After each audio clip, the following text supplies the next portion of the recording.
Sometimes you read a book and it has a part in it that makes it one way, and all the book critics, all the reviewers, and all the academics, they agree and they know what that book's about. They see what the author has written and say that is what it's about.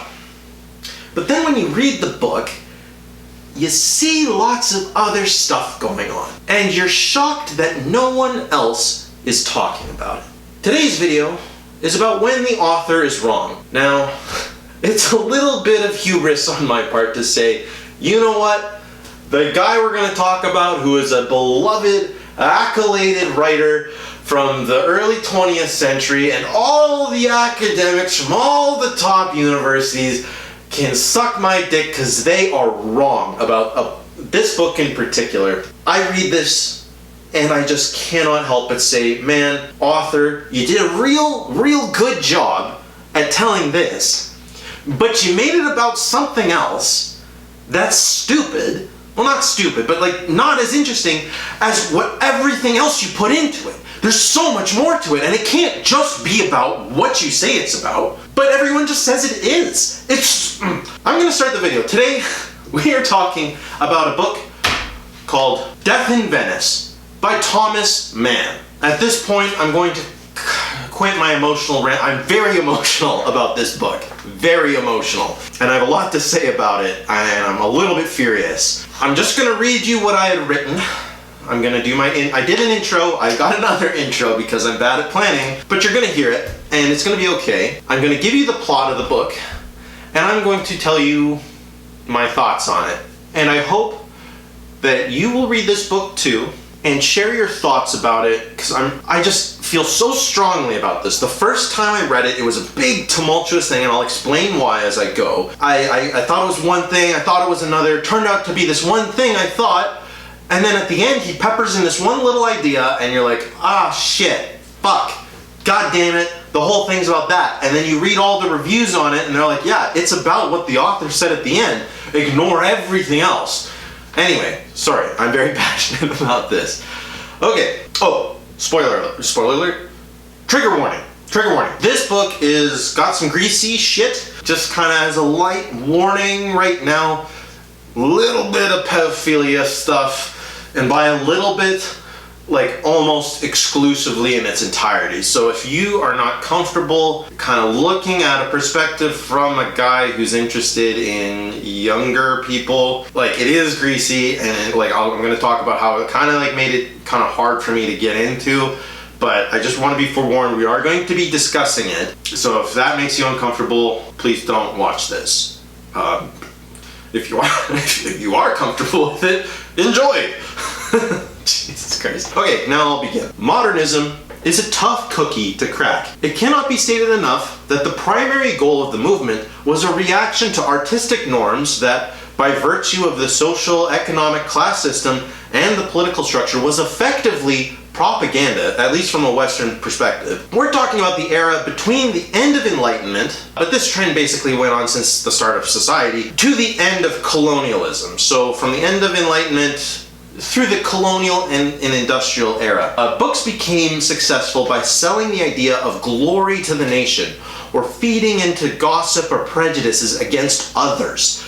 Paintings became icons when they depicted leaders or lands as heavenly and just. Critique, reality, and new ideas served no purpose to those in power, so they were suppressed, or worse still, never even pursued by the artists. The idea, my theory, and I'm sure it's like not a really complex thought and not original, is that Westphalian states began to compete more rigorously as power was consolidated in bigger and bigger states, and the stakes of these conflicts grew due to the wealth added in the form of colonialism. Promoting the idea that each side was good became an important strategy in mobilizing the common people. So this is the art that modernism is coming from, is that our side's always good, we're always right, we're never wrong, and we're the most powerful. Then comes the industrial era. Tied in with the globalism that colonialism ignited, more people got more things more often. Included in this was insight. I always like to pose the contrast of art in the mid-19th century with the advent of the camera. Photography is a good metaphor as to why modernism exists. It's like they're That medium represents what modernism is. Finally, reality in its splendor, its horror, its joy, its sorrow could be seen. Yes, the photographer still had influence on the framing of their subjects, but as I said, you don't need years of training, the privilege of time, and the expensive materials to produce visual art. Industry liberated the visual art medium. Suddenly, reality was brought to the masses. Anyone could just, so long as you could get the equipment, you could take a photo and show things as they are. The same exact thing happens in every medium, all at once. And literature, the most common platform at the time for spreading ideas, is not exempt. My previous conclusions with Generals Die in Bed and A Farewell to Arms revolved around the trauma of youth, where the veil of romanticism was torn away by a violence no one expected, where the biggest threats were faceless and often the cruelest actors on the battlefield wound up being people on your own side. While I wish to continue exploring these ideas in Great War novels, I was thinking that modernism, while popularized by these accounts, was not entirely the basis of the modernist movement. I literally chose Death in Venice by shooting in the dark. I googled best modernist books, and this was among those listed, and I'd never heard of the author, Thomas Mann. I received a cheap copy, as you can see, and noticed right away that the quality was not very good. There were spelling and grammar errors in the blurb on the back cover, and when I started to read the book itself, I noticed that the simplistic and concise writing present in Great War novels was not there. Long words, complicated sentences, and vague references to art ranging from ancient to contemporary times. This was not the modernist book that I had been used to. I was turned off by the first couple of pages, as it seemed very dense and inaccessible to my ape mind. The effect was compounded when I actually read the synopsis, and it seemed that the book was little more than an expression of actual pederast urges. And I'm not super about that. So I'm not going to lie, I sat on this book for months. I bought it without knowing what it was. I was kind of blocked by the first couple pages, and then when I found out what it was about, I was like, not kind of my thing. And frankly, if even after watching this, you fall on the same conclusion, I fully understand. I will say, however, I did wind up reading the book. I was struggling with ideas for another video. I had the book and I was like, you know what? Google says it's one of the best modernist books, so why the fuck not? You know what? I've read dark shit. Let's go for it. So I did read the book twice, and I was blown the fuck away by it. And I think this book does such a good job at representing so many other interesting ideas that I actually denounce all reviews and analysis of the content and the commonly understood meaning of A Death in Venice, including by the author himself. I am going to describe to you the plot, a brief history of the author Thomas Mann, the most common analyses of it I can find, the two things that plague this book that force it to be a confession of lewd sexual identity instead of a complex structure of self-identity and morality that it really is. I'm going to dismiss those two things entirely and give you my interpretation of the novel. Now, I'm going to say at this point, because I know that a lot of people, especially in continental Europe, as well as very heady intellectuals, will tell me to go fuck myself, since A Death in Venice has proven to be very influential and a much beloved novella. They will say that the two things that I'm going to dismiss are absurdly canon to the story, and by dismissing them is grossly misrepresenting the work. I'm not denying that that is true. The two things I'm going to fuck with are kind of integral points. If you're kind of making an argument of if A, then B, therefore C, you know, what I'm doing is really taking giant chunks out of the logic. But my opinion is that if they were to be dismissed, and they are only two simple things, as soon as you kind of remove them, the book gets better. And it becomes about not what it's about, if that makes sense. So let's start with the plot. Now, as a little warning, spoiler, spoiler, alert. It's a spoiler alert. Let's begin. We open on Gustav Aschenbach, a beloved and famous author in his mid-50s, struggling with creative drought. He is haunted by images of death and obviously conflates his creativity with the death of a legacy that he so prides. After a failed writing session, Gustav goes for a walk to try and refresh his brain. Near a cemetery, he spots a strange-looking traveler who stood by statues of apocalyptic beasts.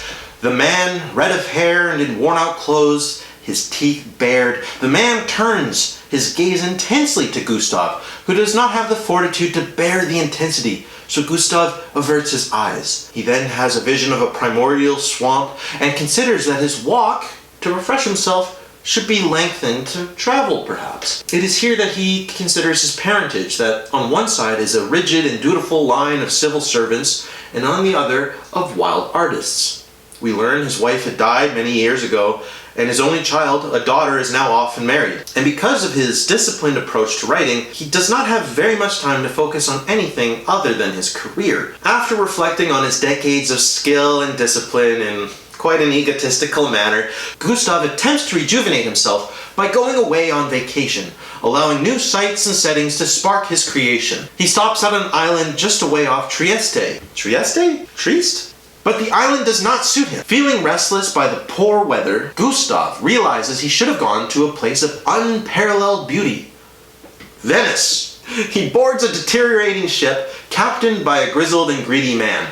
On the boat ride to Venice, Gustav cannot help but notice a man who's elderly, who fakes his youth. He has fake hair, he has makeup on, he wears these bright and overly fashionable clothes, and he drinks to keep up with the young men who are also on the boat. Wears all these gaudy rings. He looks like a cadaver. Gustav travels impatiently until he has his disappointing arrival in Venice, which is marred by poor weather. Trumpets from a military unit greet the boat as they arrive. They move through the city, and finally Gustav gets a glimpse of the sight he's been waiting for, the blinding, splendiferous icons of Venice. Before he leaves the boat to get on a gondola to his hotel, Gustav is cornered by the drunken, cadaver-like elderly man who tries telling him goodbye, goodbye, goodbye. Gustav is horrified and disgusted. Honestly, just a side note, the way he describes this guy, Thomas Mann is a good writer. He fucking hates people who dress old. I can tell. I just can tell. Or dress young. Old people who dress young. He hates them. He even describes it as the man is stumbling through his words, like holding Gustav, like he's like goodbye, goodbye, goodbye. He's like false teeth fall out of his mouth. It's fucking funny. So the gondoliers are there to take all the people to wherever they're gonna go, and they start fighting over who gets to get Gustav, who's clearly the most well put together person on the ship. Gustav enters a gondola and he starts going on to his hotel. The gondolier is a red-headed man who does not seem to fit in with the rest of those in his occupation, and he behaves rather oddly. After arriving to the hotel, Gustav goes inside to check in to get some money that he had sent beforehand to pay the gondolier. But when he comes back, the gondolier has disappeared. The hotel staff make him aware that this gondolier is the only one in the city who operates without a license, and he fled out of fear of being recognized. So, Gustav gets his free ride to the hotel on a boat. The boatmaster. We'll come back to that later. That's the motion I wanted to do. I don't want it to be construed. Okay, embarking on his relaxation, Gustav takes his dinner at the hotel. He is in a sea of the upper class from around the west, and he notices a group of Poles, among them a young boy. Gustav is quickly enchanted by the 14-year-old's features and his striking garments, comparing the boy to ancient statues and likening his skin to ivory and hair to gold. Gustav is enamored, entranced, and only contemplates the new escalation of beauty he has encountered. His stay in Venice continues to be plagued by poor weather. With everything gray and sad, Gustav becomes more sensitive to the foul smells of the canals. He thinks only of giving up on the city, but the grace of the boy, who is apparition-like, cannot be ignored. Gustav commits to the boy and says he will stay in Venice as long as the boy does. Finally, our protagonist gets to enjoy his stay. The beach is rich with luxuries of food and heavenly joy. The ocean strengthens Gustav's resolve to be a perfect author, and he learns the boy's name as he is busy at play. Tadzio. Gustav watches over Tadzio, believing himself to be guarding the resting boy. Immediately after Gustav leaves the beach, he is plagued by his apparent lack of youthfulness. and attempts to build himself back up by reminding himself of his accolades. During supper, again he gets a closer look at Tadzio and comments to himself how fragile the boy looks and probably would not live for much longer. Gustav now explores the city, which he had imagined to be beautiful but is now hideous to him. The smells, the sights, the manicured facades of perfume and paint to hide the rot. He is so cursed by the place that he sweats and swells with anxiety and horror. It turns out that Gustav is so stricken by Tadzio's beauty that he cannot enjoy the remnants of the once great empire. He is tempted once again to abandon his vacation, but the random sight of Tadzio walking around lures him again to stay. But before this happens, however, he even gets so far to checking out on a station. But he is torn and decides to stay. Unfortunately, his luggage had been prematurely shipped to another city. In fact, the shipping of his luggage acts as an excuse for him to stay, at least until it is returned to him. He says departure seems impossible to the tormented soul, but so does staying. Back at the hotel, he finally receives the rush of satisfaction he has been looking for. His restlessness is quelled. He has made the right choice. Gustav is rewarded for his decision as the gray weather is scorched away by the sun. The wind changes direction, removing the stench of the city. In fact, he achieves a sense of relaxation he'd been actively avoiding his whole life. Finally, a life tempted him away from his stern strategy that led him to be an accoladed author. In fact, his drive to work is replaced by a new routine of dining and sitting at the beach, all for a chance to observe young Tadzio. And this routine quickly devolves to obsession. Like a super bad one. He describes Tadzio's body as having a blue maze of veins. He becomes very detailed and articulate in his analysis of the beauty of Tadzio. It starts getting a little weird. He imagines himself a Socrates and Tadzio is Phaedo. He starts having these fantasies of a master and student-like relationship, the old, the young, a disciple to hear all that Gustav has had to learn of duty and beauty, yet he's now torn from it. His ethic has failed. He's not writing anything anymore. The author becomes aware of his all-consuming obsession and becomes self-conscious of his behavior, knowing how others might interpret it, despite reassuring himself that his intentions are pure. And this restraint, it becomes a barrier to happiness. You see, all he wants to do is be near the boy, yet he knows he can never be. And this once again brings out the conflict of the art, the artist, and beauty. I don't know if I mentioned earlier, we'll talk more about Thomas Mann's concepts of what art and artistry is and what beauty is, how it fits into a larger German movement at the time, but Gustav Aschenbach shares a similar view, or at least he's taking this one perspective that Mann likes to toy with. But art, artist, and beauty can only be perfected if it's unified.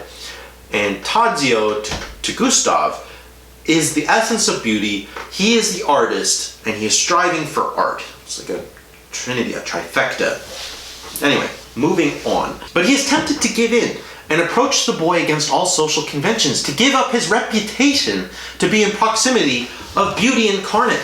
Passion collides with duty, the primal and civilized. The wills of his parentage tear him apart, and he equates this with the tales of battles of gods. He is really, really messed up by this kid. After weeks of conflict and desire, Gustav realizes that the city has been behaving rather oddly. Hotel guests were declining despite being at the height of tourist season. Local officials regularly stated that everything was fine but to avoid the seafood. And while local workers dance around the subject of an underlying terror, a malady. Gustav tries to ignore this and focus on Tadzio, yet disinfectant is being sprayed in public places. A dark secret hangs in the air of the city. Gustav becomes desperate, not out of fear for himself, but that Tadzio would be whisked away by his family. Gustav becomes more overt in his obsession, paying gondoliers to tail the boy, constantly following him through the streets. Gustav becomes Tadzio's treacherous shadow. A street performance captivates the remaining of the visitors outside of the hotel.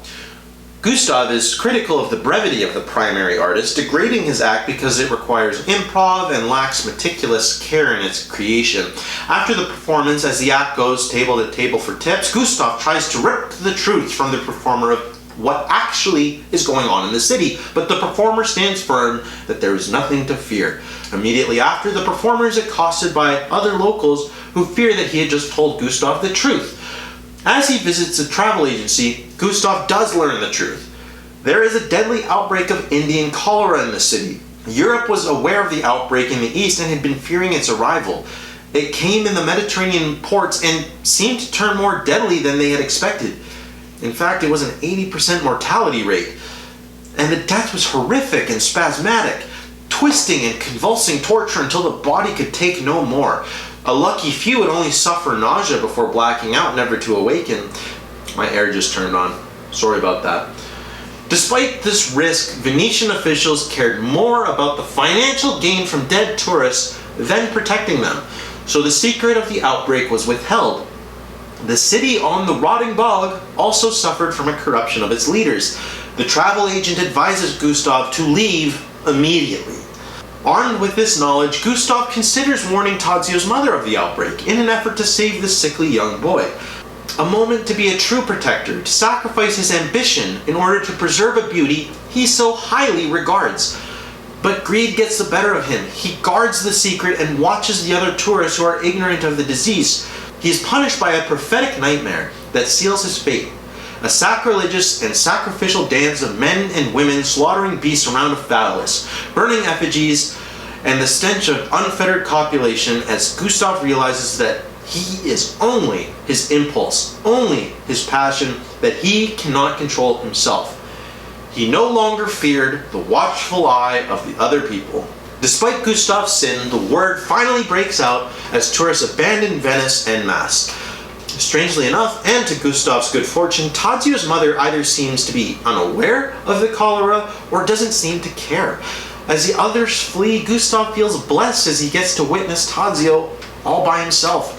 He becomes obsessed with keeping himself presentable, to make himself more youthful. He even goes to the extent of dyeing his hair and putting on makeup. Like a cadaver. Sorry, just a little hint. As if he is dead and preparing for death. Maybe.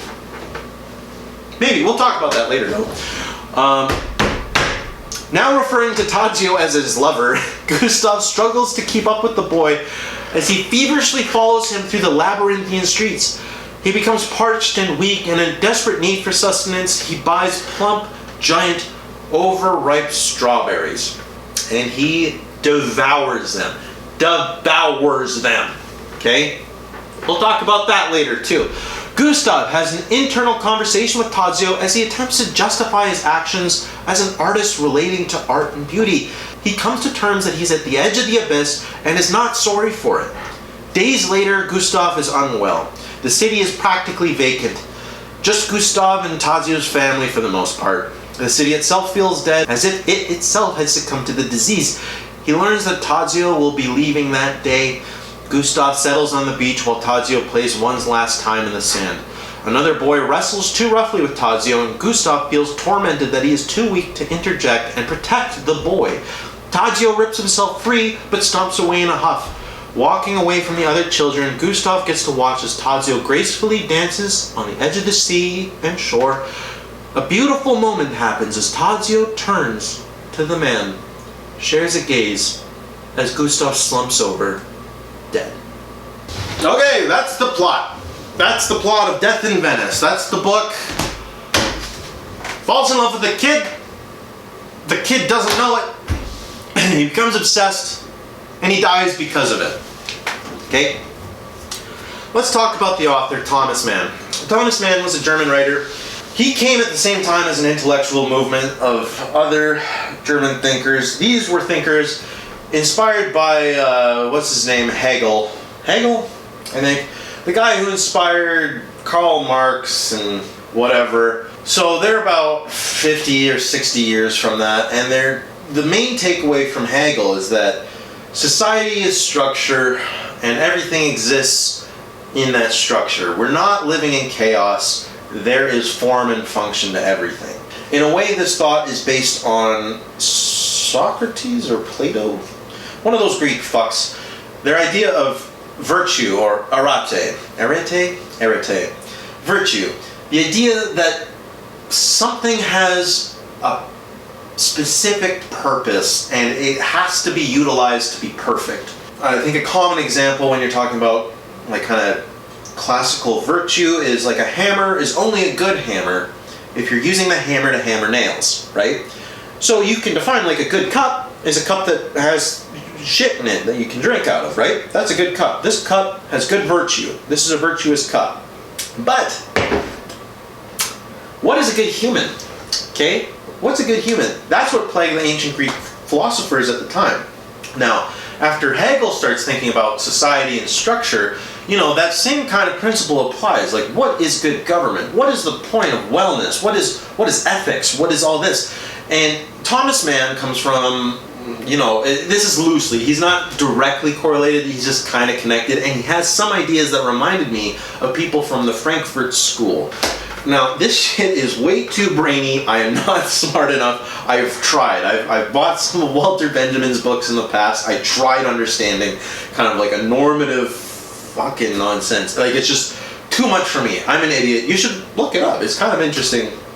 And I'm not quite refreshed on it. But Thomas Mann uses this book to discuss that an artist is only good if the art remains to be good. And if the art is beautiful, the art is good so long as the artist remains good and beautiful. Like, art, beauty, artist, they all have to be symbiotic. The second the artist stops producing art, the art becomes lessened.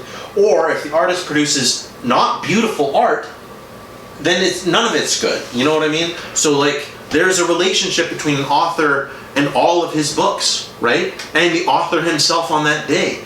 In the book, he even says how an author conducts himself in his fame.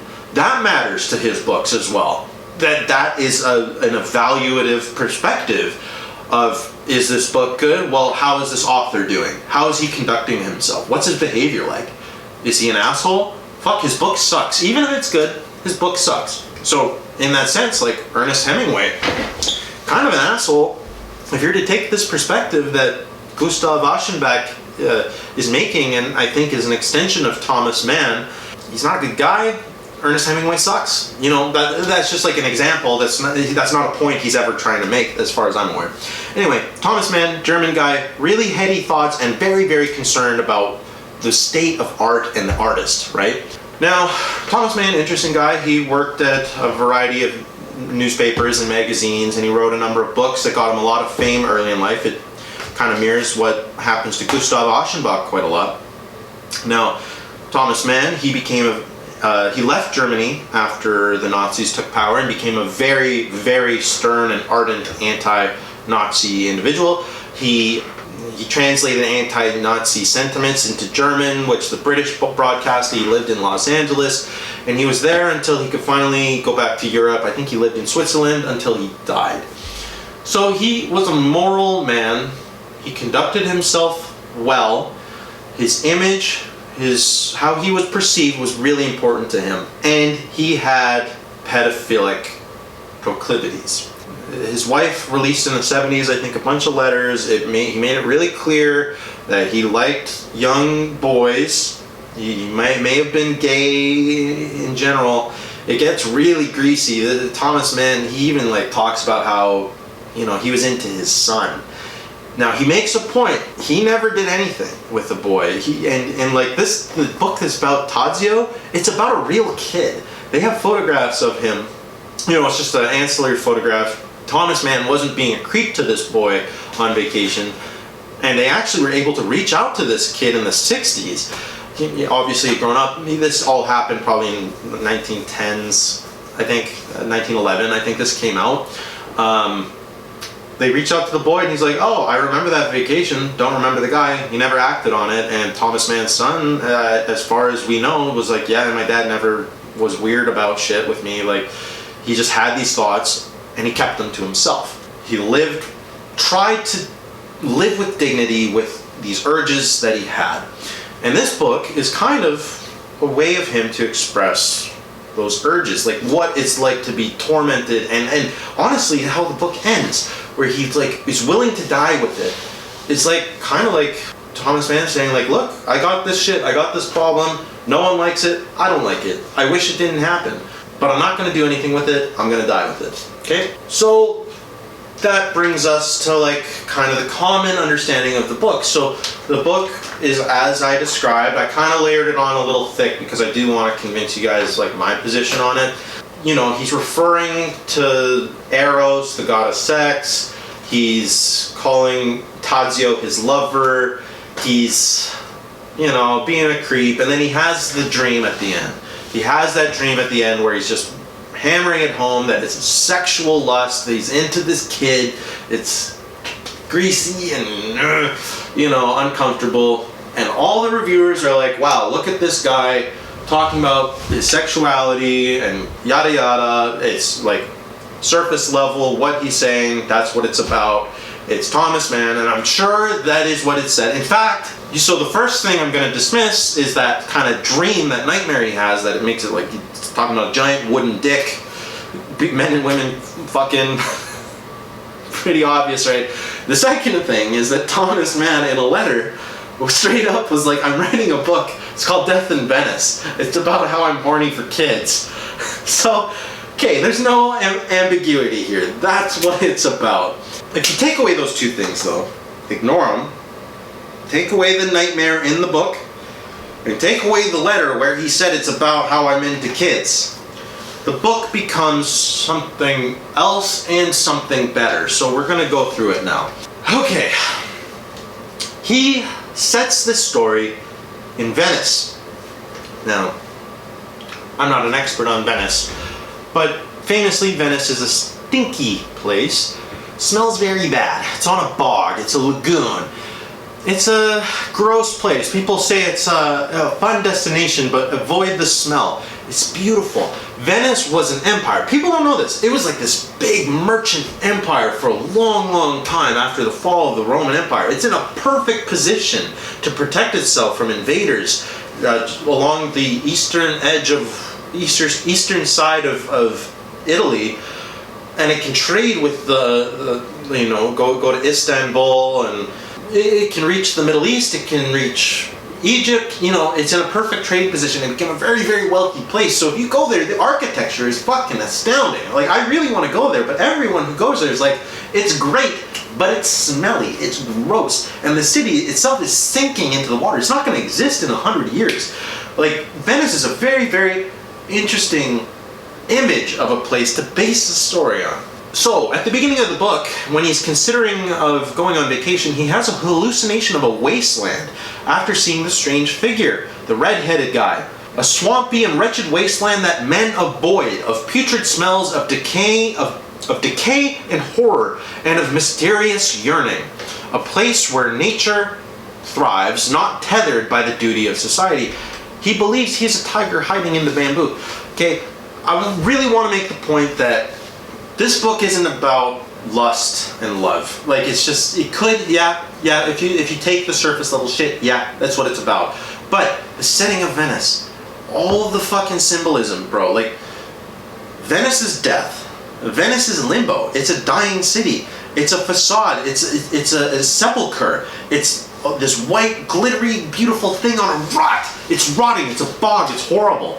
So let's talk about like what the death is. Gustav, when he enters the city, he's going through this gray, blank, sightless sea. He's traveling through death, man. He's on a horrible boat with other people, with a guy who's dressed up in makeup. He's a cadaver. He's literally painted up to die. And he's on a ship with Gustav, and they're going to Venice, which is like a fucking gravestone of a city, man. When he gets to Venice, he goes on a gondola, and he's being boated to his hotel. Very much like Charon on the River Styx. You know, you have to pay to go to hell or heaven, to the afterlife. You have to pay to go to the afterlife. He gets to the hotel. He can't pay the gondolier.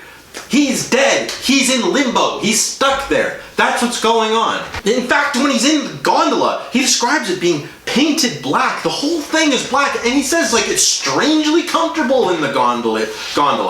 Wow, it's nice cushions, leather cushions. It's black, like a coffin. And it's comfortable, as if I'm resting here.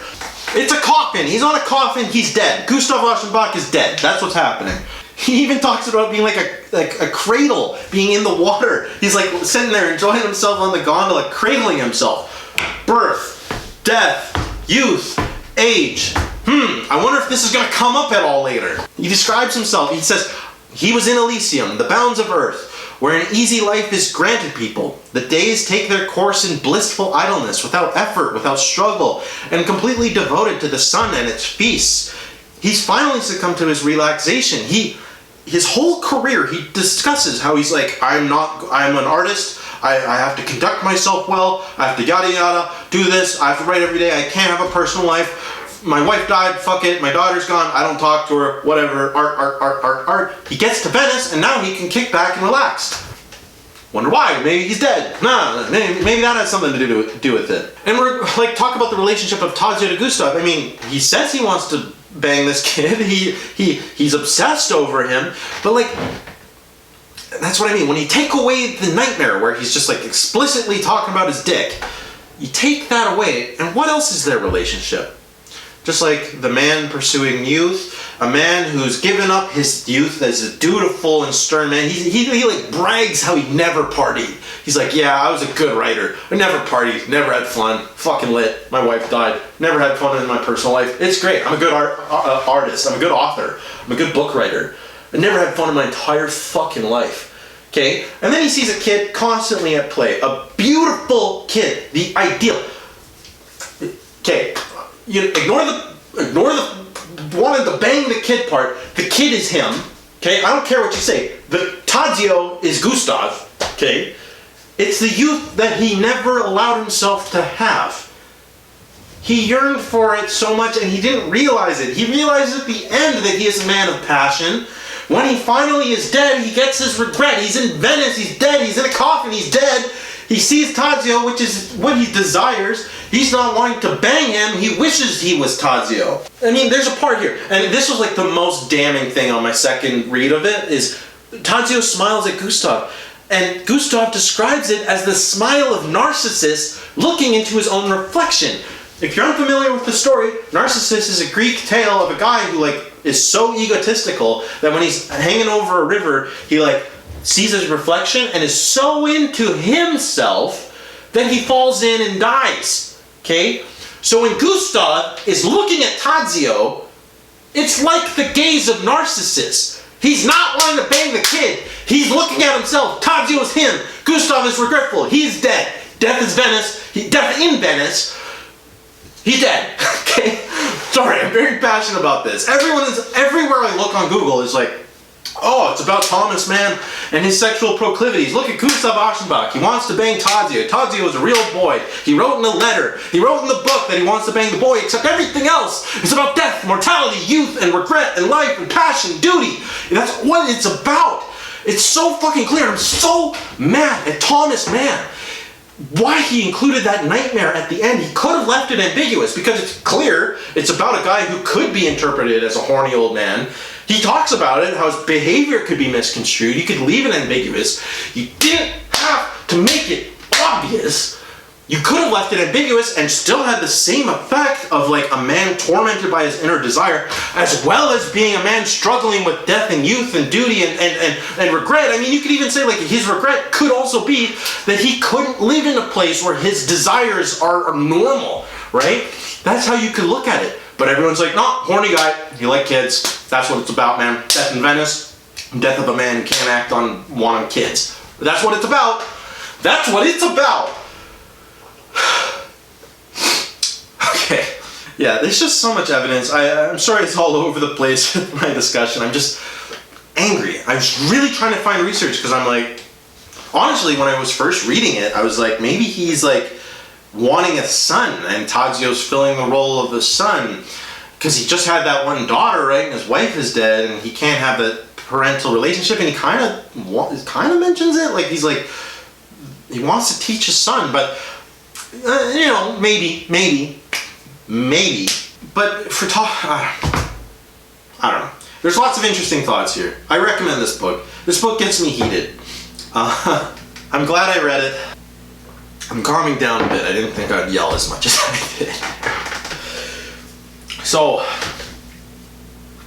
I don't know. I don't know if I made any coherent points. I think you'd have to read the book to kind of see. Thomas Mann is clearly a guy who struggled with his urges and desires.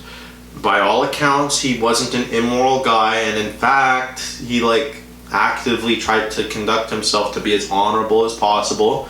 He's an interesting guy. He's a really good and clever writer. There's just I want to redo this because this was quite funny. He's a really good writer. When I was saying in the beginning that his words are like his sentences are very wordy and he uses lots of big words and ambiguous references, he does, but it's not needless. He's actually super economical. Like he uses words, you know, he'll talk about a thing, but he is like hammering home a big point. So there's a funny line that just fucking breaks me up that makes it clear that he's not a straight man. So Tadzio has a bunch of sisters and he notices the boy and he's like, this kid's dope. But then he notices the sisters and he's like, so this is what he said. The exterior of the girls was tart and chaste to the point of disfigurement. A uniform of monastic garb suppressed and made impossible any pleasingness of figure. That dude didn't really like chicks. What a fucking way. Tart and chaste to the point of disfigurement. Holy, this guy was gay. This guy really liked men. Anyway, he has so I've been framing my other videos like this. If you were to do a report on this, if you were to do an essay on this book, I couldn't find a lot of literature, and keep in mind I'm not like super dedicated to finding shit out, so I like probably spent like an hour, 2 hours Googling and reading reviews, academic papers and stuff like that. And like there's not a lot on it that I could find. You know, I don't have access to a lot of academic databases, so maybe there's more. If you're in university and you can search articles or books about it, I would encourage you to look it up and see what others are thinking. But all I can really find is like, wow, look at this guy struggling with his sexuality in such tight social conventions. Like, wow, it's a good book. But they're not talking about any of the imagery, any of the references. Like the illusion of the red-headed man. They're like, look, there's a red-headed man at the beginning. He's a traveler. There's a red-headed man who's his gondolier, and he eats strawberries. Red, red, red. Death, demons, gargoyles. But like, red is flesh. It's blood. It's youth.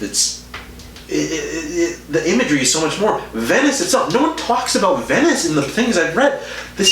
All he says is like how shitty and rotten it is. Just so happens there's a cholera outbreak. Just so happens they're spraying disinfectant everywhere. Just so happens everyone starts fucking dying. Just so happens the main mode of transportation in Venice are gondolas that are very, very, very much like fucking coffins. The most notable places in the city are churches. Yeah, we won't talk about that. In A Death in Venice, we won't talk about how Venice represents death.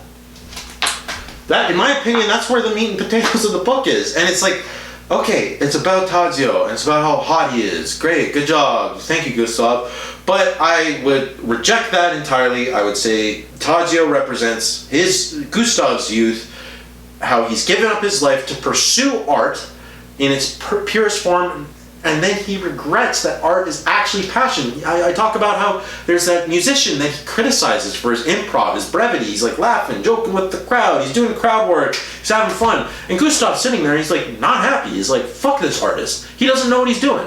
He's not meticulously crafting anything. He's not on the spot. He's not living in the moment, right? But then at the end, you know, the same thing. He's like, I'm going to act reserved and whatever with Tadzio. And then as he's dying, he's like, I should have made a move, right? Like, fuck. Why did I do this? It's the same. It's art. It's Tadzio. It's him. It's himself. That's what it's about, man. So that's my video. I think the author is wrong. I think all the academics about this book are wrong. Well, they're not wrong. They're right. But they didn't go deep enough. This book is good. This book is really good. Greasy. Like I said, you know, the pedophile's shit is like a little... Not super about it, but... I don't know. Read the book. You know, also, I mentioned earlier that there's like spelling errors. This translation was okay. This was like a $5 book on Amazon. The translation's okay. It gets it across. You get maybe one spelling or grammar error per like every other paragraph kind of thing, and it's like not... I think there was one that I had to like reread a couple times, and I'm like, oh, I think it says this, but otherwise, good book. Read it. Interesting use of modernism. I guess did I talk about modernism? So I guess I should relate this to modernism. Sorry, I'm not done. I'm not done. You thought I was done, but I'm not done. So modernism, we talked about modernism being a reflection into society. How does this book become modernist? Well, you know, despite its facade of flowery language, it's quite economical, so that technical aspect of analyzing the literature is like, it's 54 pages. It's not very long, and it brings out a whole lot of shit, right? So it's very economical, even though you wouldn't think it. The ideas about like the kind of almost the postmodern ideas of what art is, the connection to the author and the character, and then like what Venice represents. You know, there's a lot there. And then how is it criticizing society? I mean, you know, if you were to take the basic analysis of the book and what the author himself says, is you're looking at the constraints of society. You know, someone has urges they can't control. They still exist. You can pretend they don't, but they still exist, right? So that's a good challenge to it. It also challenges that concept of art that Thomas Mann is coming from the Frankfurt School. What is art? It's a meticulously crafted thing. It exists in an ecosystem of the artist, the other works he's done, and the other works he will do, as well as just how artist is and how he just relates himself to the world, where art is multifaceted and it's ongoing and moving. And then at the end he kind of realizes, like, no, art is impulse. It is passion. It happens in a moment. It flares up and it can go away. Like that musician on the street, he can show up and make people happy and then disappear, right? Gustav was obsessed with being meticulous to the point where he like has to be omnipresent just all the time. And then he dies in a way when he realizes that you don't. Like, beauty can flash for an instant. I mean, that's the metaphor of Tadzio. From the moment he sees it sets his eyes on him, he knows that the kid is sickly and frail, a very fragile looking boy. He's skinny and very, very pale. He knows that beauty's fleeting, right? So I guess he's challenging his peers. Thomas Mann is challenging his peers who think that art is this, in stories or these complex ideas.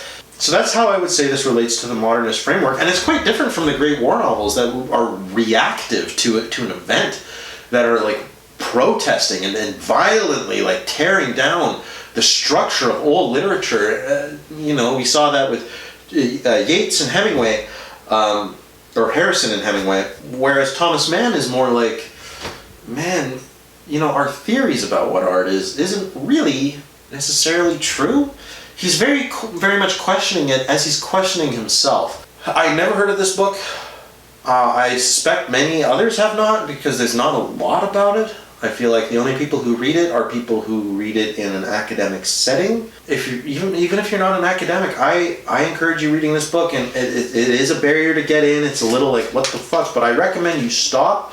You know, Google his references, you pay attention to the language, what he's talking about, Socrates and Phaedo, the statue of boy with thorn, Eros, Charon, everything. Like, just look into it, and then you kind of realize, and he's like, Thomas Mann's a really smart guy. And it creates conflict in me, because I know what his proclivities are, and I don't agree with them. I think they're quite shameful, but I mean, if he has them, and if others have them, like, what can you do? You can kill him, or you can live like Thomas Mann and shield the world from destruction and live dutifully and honorably. Anyway, a lot to think about with this book. It makes me really heated.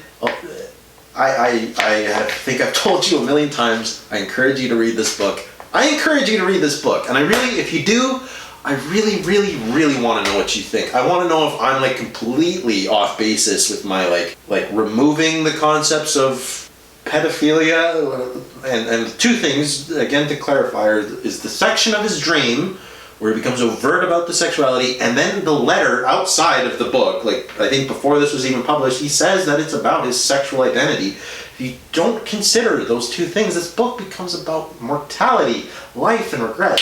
So I want to know, yeah, am I off base? Am I a complete gorilla ape, or do I have something here?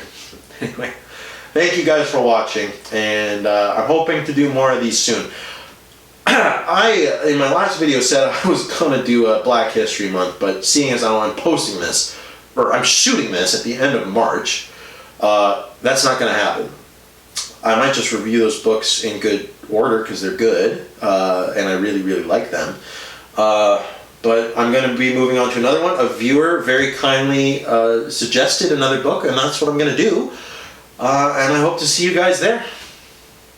Ta-da! I'm fucking dizzy. I am fucking dizzy. I was yelling too much. Jesus.